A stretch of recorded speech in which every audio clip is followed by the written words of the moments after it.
just take a few moments and show you some of the pieces that it takes to write a Torah, because I think, if I may, it's somewhat interesting. So as we know, a Torah has to be written on what?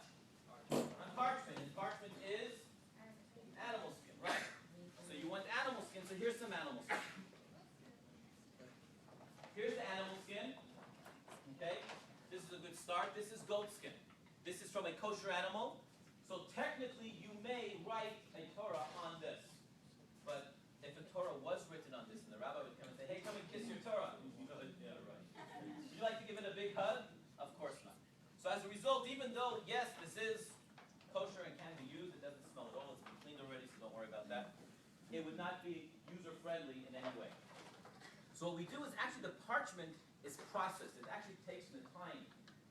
The skin is removed from the animal after it's been shafted or the animal died. Maybe here's a good time to make this awareness.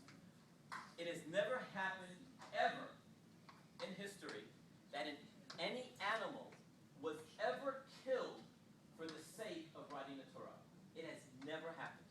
So it could never be that a community, a rabbi would say, oh, we need a Torah. Oh, there's a cow. Let's kill the cow and take the skin. Never. That would be sacrilege. That would absolutely be a disgrace. You cannot take a life, even the life of an animal, to create even a Torah. If an animal was shafted, slaughtered for food, or in fact if the animal just simply naturally died, you can use the skin. But you would not be allowed to take its life for the sake of writing a Torah. Now, this is cow skin. You can see it still has the fur on it, somewhat soft and all, but on the inside it's now starting to look a little bit more worthwhile using for writing a Torah on it. The problem with having still the fur on it, I'm sure many of you may be aware that fur is really bad for allergies. If you imagine your bar and bat mitzvah or any other time you're getting called up to the Torah, that would really be an unpleasant thing if all you'd be doing is saying hello, to sneeze, hello. Okay. So, the fact that it still has, it's not finished in the sense of taking off and removing the hair and the fur, it would not be used. Now, this one here,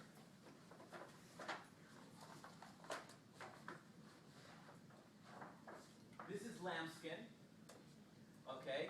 But the truth is now, this is starting to look simply like cardboard paper, very thick paper. Actually, I've already used pieces of this, I've cut out and I've used it to write. So you can write on this already. But the problem with this one is, what does it have? You all noticed it, okay? It has a hole.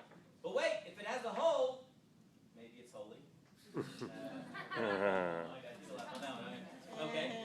So wait, so what's wrong with having a hole? Besides that you can't write on it. But the fact is, if one has to write a Torah and ultimately take care of it, how long should the Torah last? What should be the shelf life of the Torah? I mean, your shoes last how long? What? 3 months, 5 months? Time to get a new one? Right? Your parents know about that. Again, new shoes? Yeah. Your clothes? Only what, a year or so at the best? How long should a Torah last? No? Anybody? What do you think? No? Huh? We'll give a guess. 20, 30-ish. How many years? 100 years. Woo! She's a smart one. She heard me earlier. Okay, and the answer is that a Torah should actually last indefinite.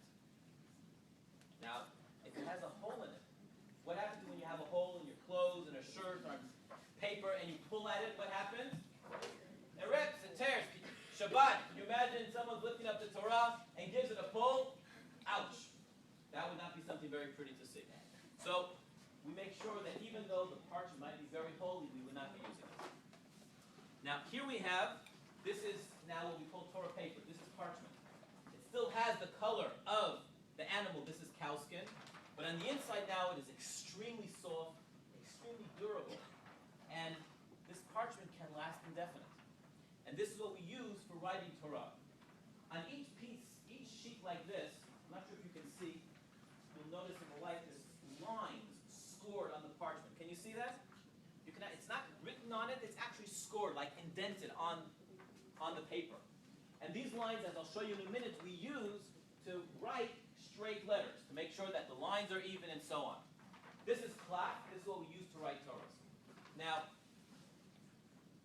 I'm going to show you something really great, really cool.